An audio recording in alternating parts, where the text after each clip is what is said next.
Hey everybody, what's up? Happy June. It's Andrew Martin from Andrew Martin Energy coming at you with your June 2019 energy transmission video.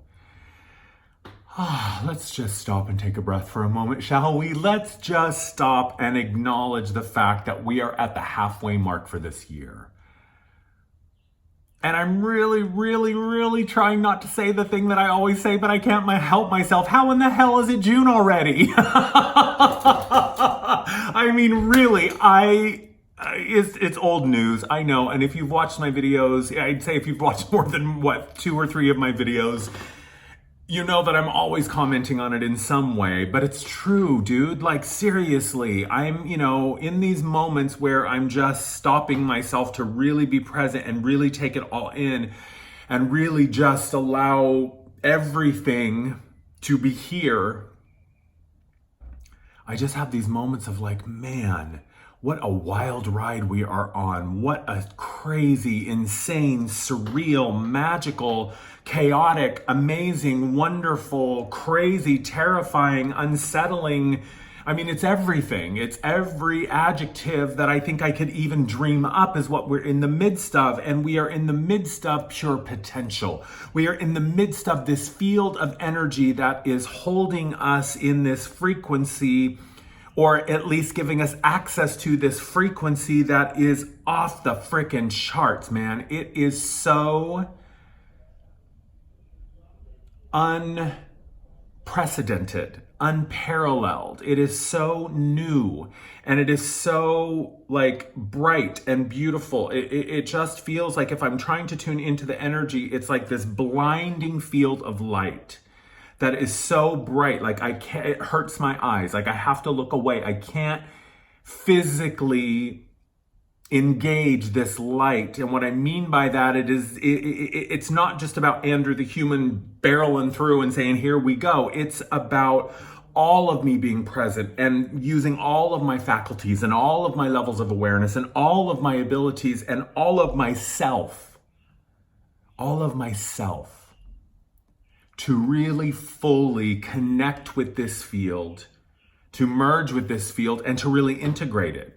Because this is it, y'all. I mean, we are, and I hesitate to give anything like a date or to give anything like, okay, a definitive like, well, as of June 15th, we're gonna be here. Because everybody's experience is unique and everybody's experience is individual.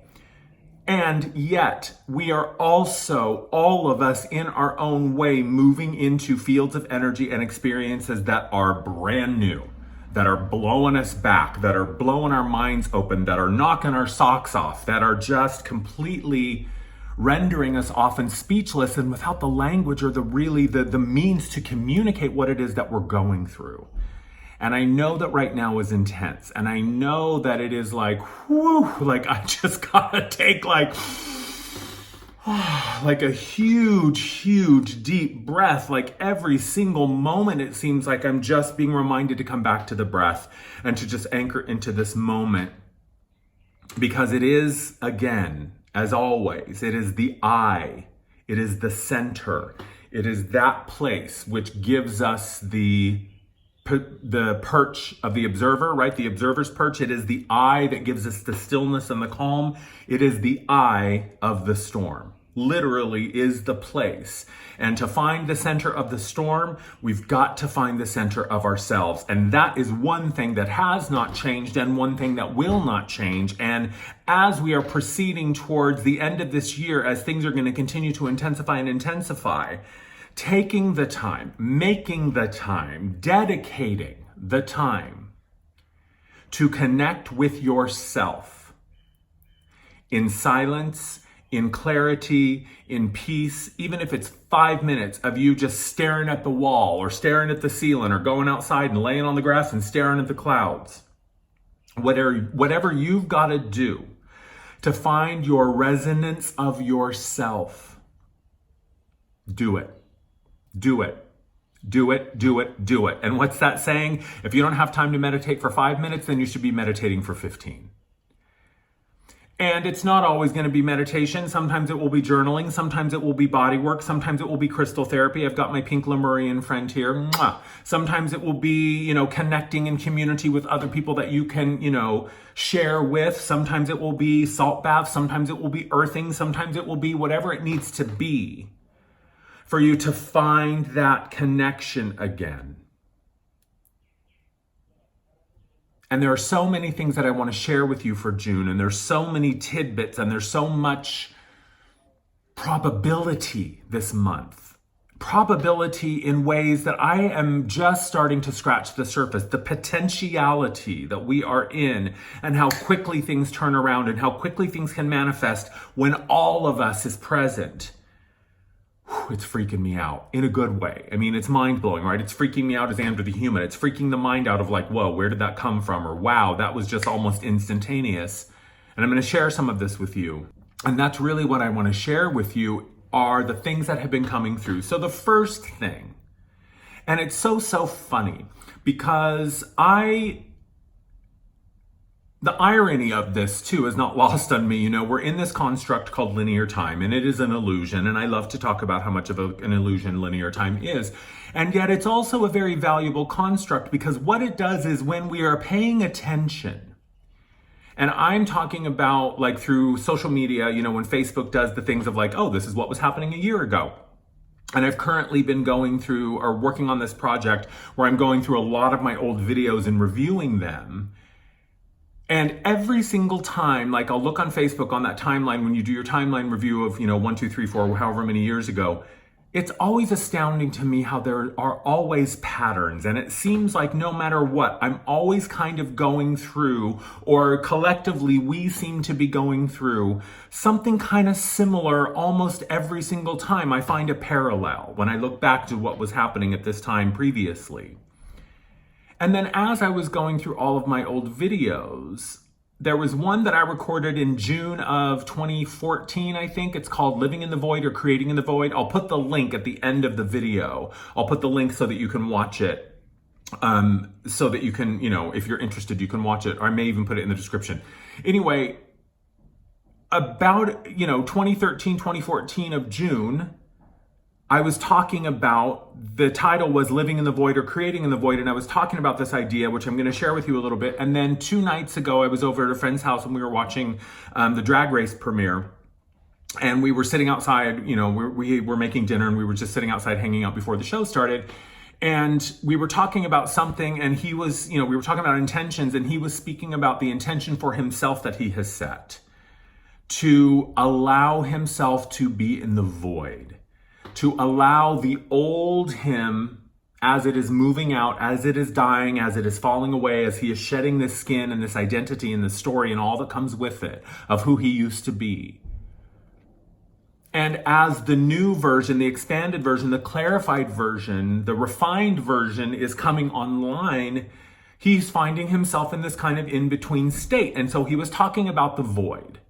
And how being in the void is very uncomfortable for him, and how the mind is freaking out. Well, if I'm not who I used to be and I'm not who I'm going to be, then who the fuck am I and where am I, right? So our mind is oftentimes panicking and grasping and reaching for anything to hang on to, any identity, any belief, anything to give me a sense of who I am and what is my place in the world. And this is where I want to start with the void. And here's the essence of this idea, creating in the void. The void is what is required for creation, because before the one, there is the zero.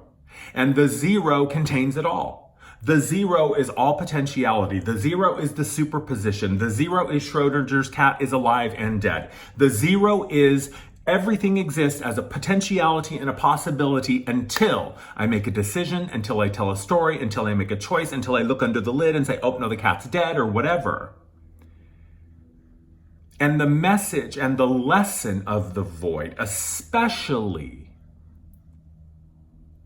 when the void is the egg. Here's another way to think of it, right? The void is the pure unfertilized potential. It is just potentiality waiting to be fertilized, catalyzed, woken up, activated by you, by your beliefs, by your intentions, by your stories, by your emotions, by your choices.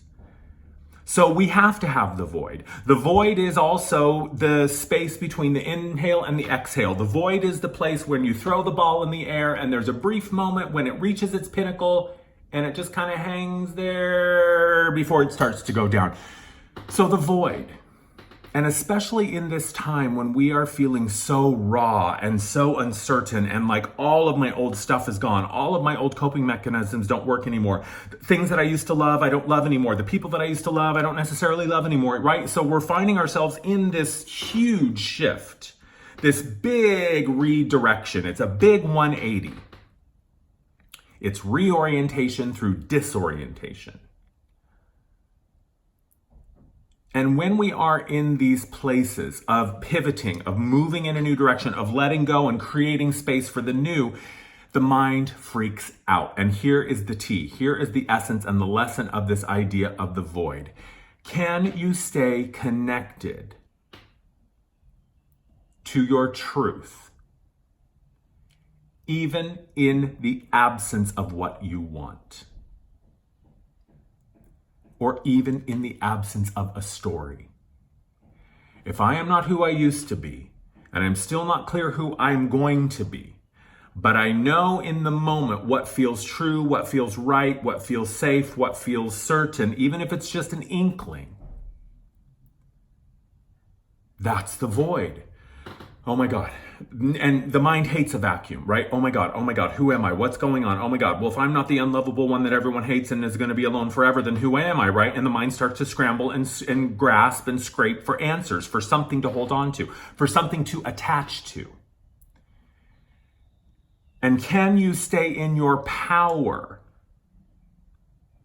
even in the midst of current circumstances, which may be telling you it's never going to happen? You're not worthy. It's not coming. You made a mistake. You fucked up. You heard wrong. You made the wrong choice. Not necessarily. Can you stay connected to your truth and your power in the absence of what you desire? And can you proceed without turning the absence of what you desire into evidence that you cannot have it? Or into evidence that you don't deserve it, or that it's not going to happen, or that you're not worthy? That, my friends, is a master level lesson. Can I stay in my truth and in my power? You know, this is what I believe. I'll give you an example. I believe that where we are right now and everything that's happening on the planet is helping us. I believe that every single damn thing that is occurring right now is assisting us in some way. It is serving us in some way. It is here to show us something. I believe that everything that is happening on the earth right now is clearing away the old model so that the version of reality where everybody gets a seat at the table, which is probably the purest distillation of what my vision for what I do is that this work is about creating a world where everybody gets a seat at the table. And in order to do that, I've got to do it for myself first, right? I've got to create a space within me where every part of me gets a seat at the table.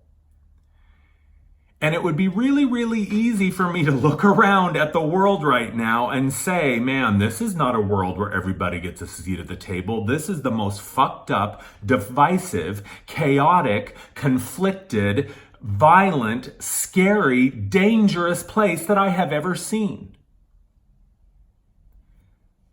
But I don't believe that. In my heart, I do not believe that. But it's the mind that looks around and goes, Andrew, are you paying attention? Are you reading the news? Are you listening?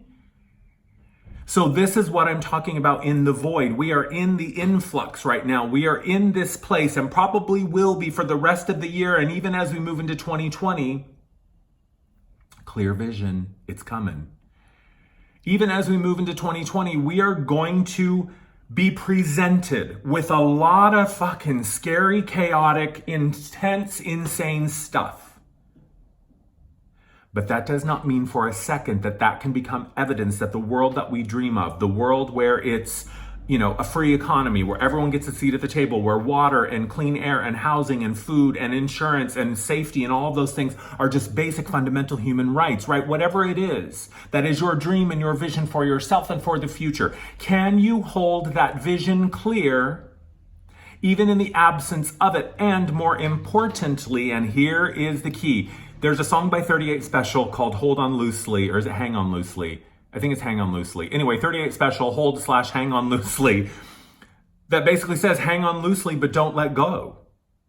And here is the key. You want a formula? The intensity and the certainty of your desire and your willingness to focus on it must also be matched and met by the same willingness to let go of it. That is how I avoid disappointment.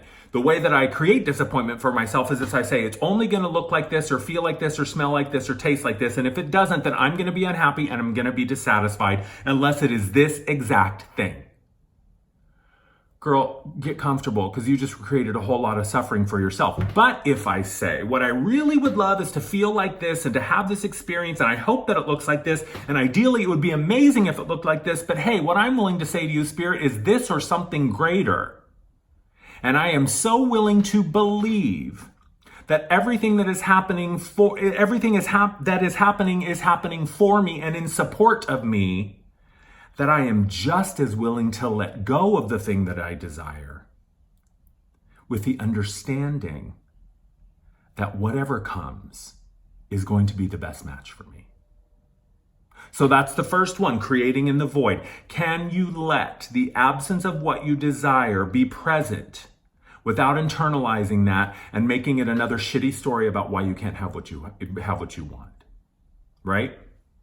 Before we move on to the next one, I want to share with you a couple events that I have coming up. June 21st, 7 p.m., the Solstice Portal activation at 22 Teachings. I'm going to put the link in the bio. This solstice is going to be massive. It is going to be major. I can already feel the energy coming in, and that is the passage where we are between now and the 21st is going to be increasing levels of light to continue to push all this stuff to the surface. We have the new moon starting on June 3rd, just a couple of days from now, and that is really going to be a skyrocket that's going to move us forward towards the 21st. So I would love to see you on the 21st, 7 to 8:30 p.m. here in Los Angeles at the 22 Teachings School downtown in the Arts District. I will put the link in the bio so that you can sign up. I would love to see you. And it's a great opportunity for us to come together and do this live. The second one is June 9th, a week from tomorrow. So not tomorrow Sunday, but a week from Sunday. I am going to be doing the June pathfinding via Zoom. So these are going to be done online. And I love these pathfinding events. The first one was last month, and it was so freaking awesome to come together and have a real-time discussion about what were the themes and energies of May. So it's an hour and a half or 2 hours. I can't remember exactly how long it is, but it's at least an hour and a half of question and answer, of discussion, of psychic intuitive insight, and you will also have time for your personal questions at the end of the video, or the end of the event. So what we do to begin the event is we open up the themes and the topics of the month. We talk about whatever it is that's going on. It's a time for us to engage one-on-one and individually and as a group. But back to the video. Here's the other piece that goes with creating in the void. You're already creating what's next. You're already building what's coming to you. The other day I was sitting and I had a rough couple of days. May has been a crazy month. I don't know how to make sense of May, to be perfectly honest.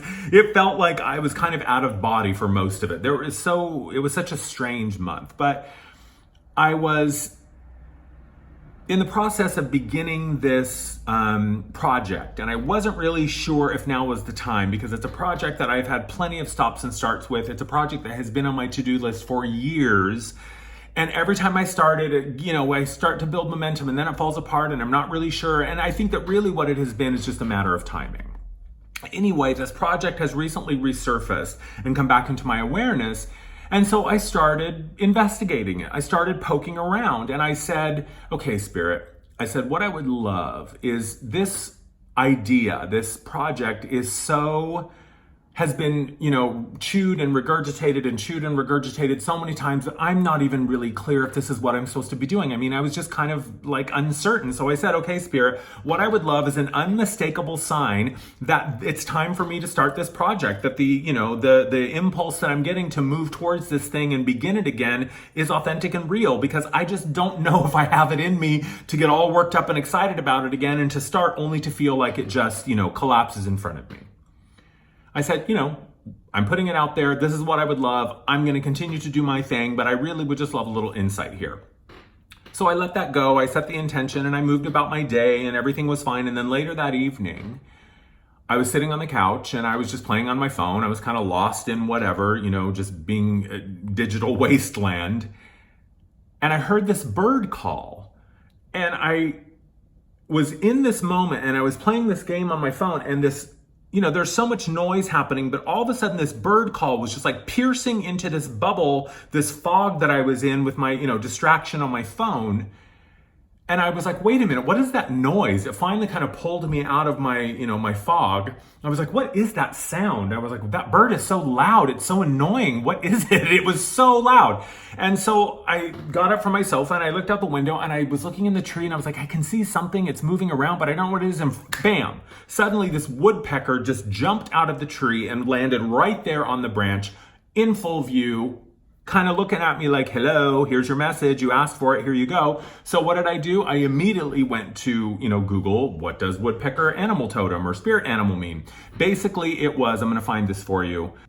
Woodpecker meaning is signaling to you that great changes are happening in your life. Therefore, it is up to you to seize the moment. Whether it is the renewal of an old project, the finishing of a new project, or simply a serendipitous meeting with someone in your life, whatever you may perceive, you must understand that the door is wide open for you right now and that success is yours for the asking. Hello? If that is not a super frickin' clear sign, I don't know what is. The point of this is to say, we are always creating what's next. We are always building on what we have created before. Sometimes we have cleared the foundation, we've cleared it all and we're building a new foundation, and so we're standing on new ground, but the wisdom that we carry with us, the understanding that we carry with us, the levels of awareness that we have access to that we bring forward, the compassion, the love, the vulnerability, whatever it is, we are always in the process of creating what is next. So when you're standing around in the void, looking and saying, man, it's not here. It's never going to get here. I don't know what to do. When is it going to get here? Stop. You're in the process of creating that. So rather than say, I don't know, say, well, yeah, I know on some level. And when it's time for me to know consciously, I trust that wisdom and that information will bubble up into my awareness. Rather than saying, I want that, say, I can have that. Or rather than saying, I don't want that anymore, say, I'm ready to release that, right? So language is important right now. Remember, even though it hasn't shown up yet, it's on the way. You are always creating. It's just a matter of whether or not we are doing it deliberately and consciously and on purpose, or if it's by default and because we're sort of asleep at the wheel and just kind of half-assing it, we end up with all these weird, funky experiences that we can't make heads or tails of. These two are so related to each other because in the void, I have to allow the space. I have to allow the space for something to show up. I have to keep the space clear. I have to trust that what I have let go of were the right things to let go of. I have to trust that even though it might not be here yet, it's on the way. And I have to trust that my response to my current circumstances is creating what's next. Here's the next one. When pain comes up, when fear comes up, when anxiety and doubt come up, they're not out to get you. They're not out to make your life miserable. They're just here to show you where you are still holding yourself back, because they're not a block. They are a stepping stone. They're not here to block your path so that you can't go forward. They're here to say the reason you can't go forward is because it's time to look up. Your pain.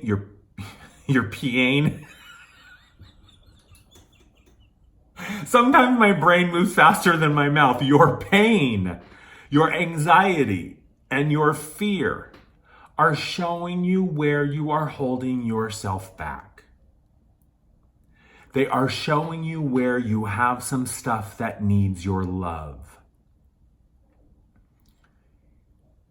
When we deny our pain, our fear, our anxiety, our doubt, our anger, we victimize ourselves.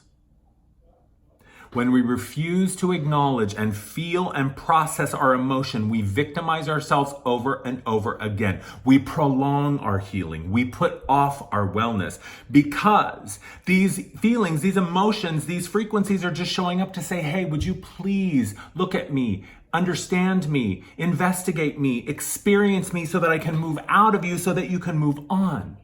And when we say no, when we push it aside, when we deny it, when we try to numb it, when we try to force it out of our experience, when we try to cut it off of our body, when we try to move it out of our awareness altogether, we're doing the exact same thing that was done to us. We're denying ourselves. We're minimizing ourselves. We're limiting ourselves. We're ignoring ourselves. We're hurting ourselves over and over again. And your emotional experience of those moments, those fear moments, those anxiety moments, those scarcity moments, those lack moments, those doubt moments, this is an opportunity for you to rise to something greater. This is an opportunity for you to expand your level of compassion and understanding for yourself and other people, and to create an experience for yourself that is more positive, that is more enjoyable, that feels more free, that feels more expansive, that feels more liberating. You know, I was on the jogging path today. There's a reservoir close to me that has like a 2.5-ish mile track. And so I'll walk that a couple of times, sometimes for my exercise. Sometimes I jog, sometimes I do sprint. Nah, that's a lie. I never jog, I do sprints. I hate jogging, but I'll do sprints because I love that. Anyway, what I'm very aware of is that if I want to have a real heart-to-heart with my control freak, if I want to have a heart-to-heart with a part of me that is just full of piss and vinegar and, you know, anger and judgment and frustration about everybody, all I got to do is go out into the jogging path, because it triggers in me part of my personality that is this very regimented, very like uptight, there's a right way and a wrong way, and you're either with me or you're against me. You're a stupid idiot or you totally get it. And if you're wrong, and you're stupid and you're an idiot. And if you're right, then you're good. And I get this very, very limited binary, kind of right and wrong perspective. And I'm very aware of it. I'm aware of it in the airport. I'm aware of it on mass transit. I'm aware of it basically anywhere there's a crowd.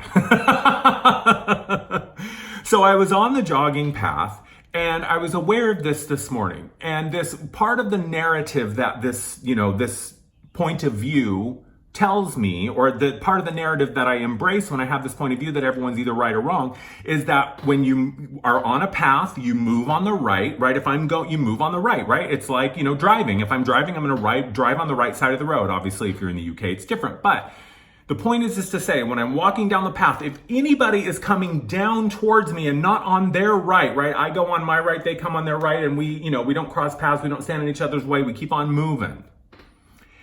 And today when I was down there, man, everybody was pissing me off. And every time someone would be on the wrong side of the track, of course, according to me, the wrong side. Anytime anyone would be on the wrong side of the path, I was like, this fucking asshole, what is this dumbass up to? Why is she on the stupid idiot? I mean, it was so much judgment and so much anger.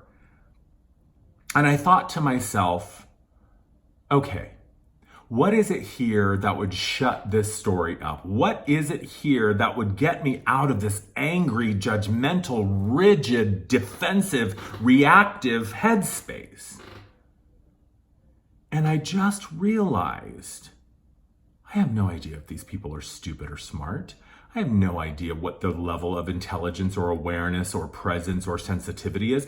I have no idea what they think about how to walk on a path, or if you go on the right or the left or whatever. I have no way of knowing any of this. The only person that was creating such a miserable experience was me.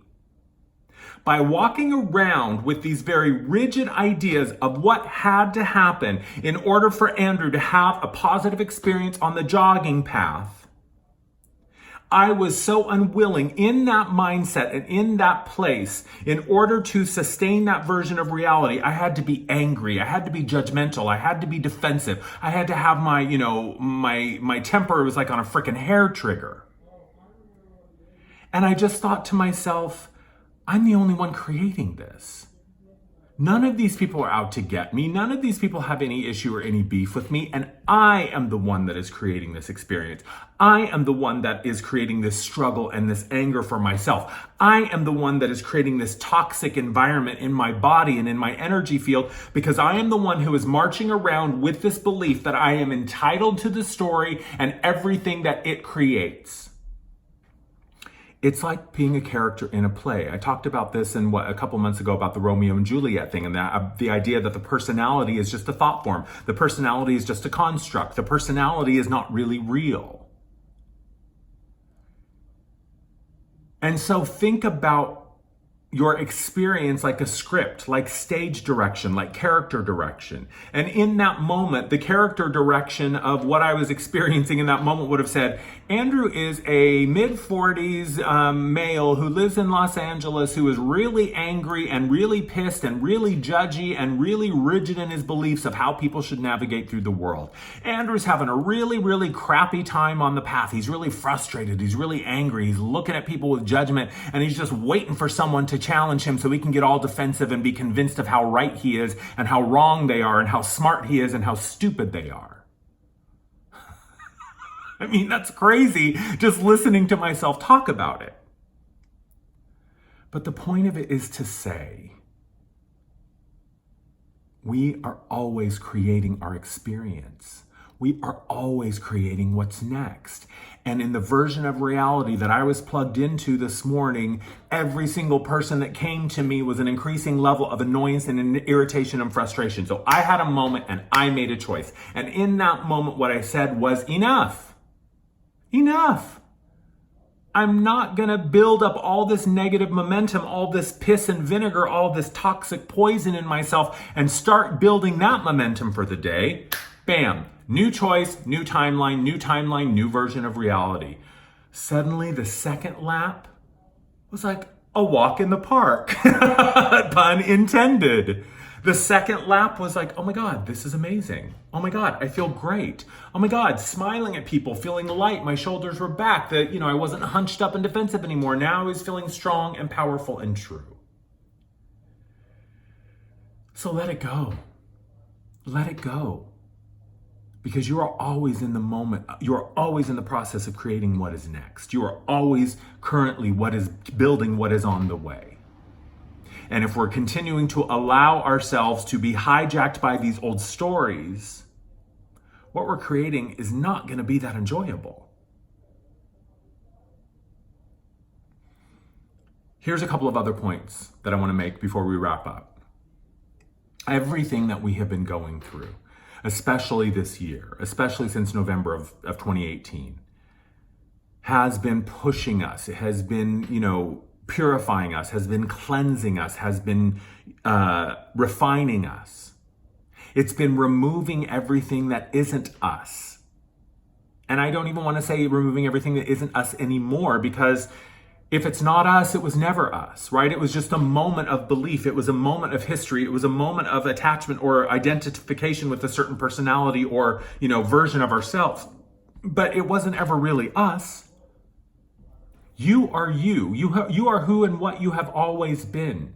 You are love and you have always been love. You are compassion and you have always been compassion. And you came here specifically to have the experience that you're having, in part to remind you of this. So everything that is being asked to fall away, everything that is being asked to surrender, and everything in those moments that you feel like is being taken from you or that you are losing, there's a reason for that. There's a reason for that. Allow it. Because sometimes what's happening is it's being taken from you because you don't need it anymore. Sometimes it's being taken from you because you don't need that version of it anymore, and a new, amended, expanded, clearer version of the relationship or the experience or whatever may be coming.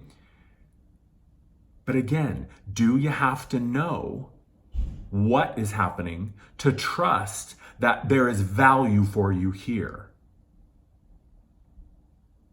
You have always been you.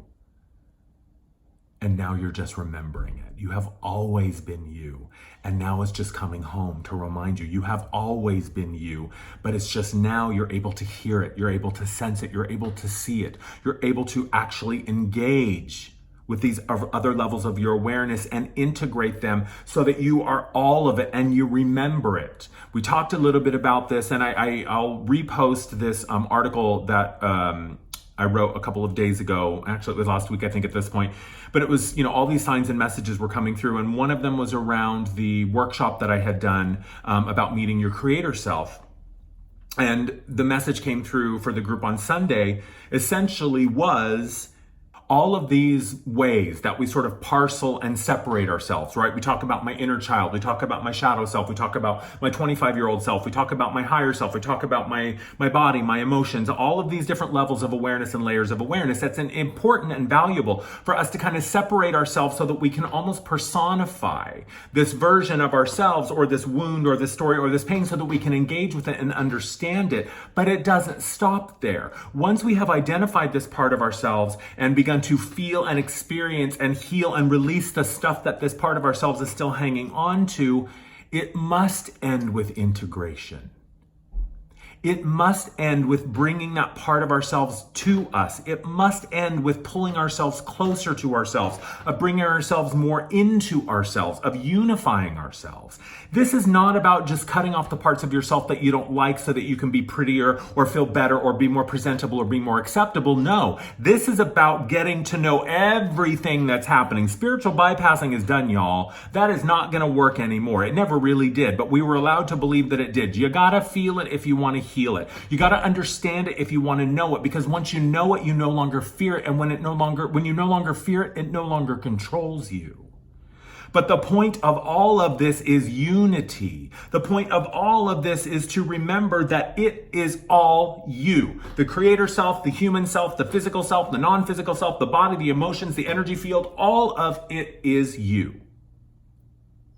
And you must find a way to create space for all of it. You must find a way to draw all of it to you, to claim it and trust that anything that you are done with or that is completed or depleted will move out of your field, but you gotta integrate it. You gotta accept it. You gotta bring it towards you. So here is the simplest way that I can offer to you over the next 3 weeks as we move towards the solstice and these levels of light and energy intensify and continue.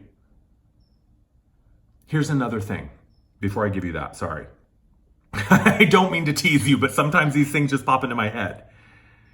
As the light intensifies, as we move towards the 21st, and that is the pinnacle of light. The 21st is the most intense light that we will have, right? That is when the days are the longest, here in the Northern Hemisphere anyway. When the light is at its brightest, the shadow is at its darkest.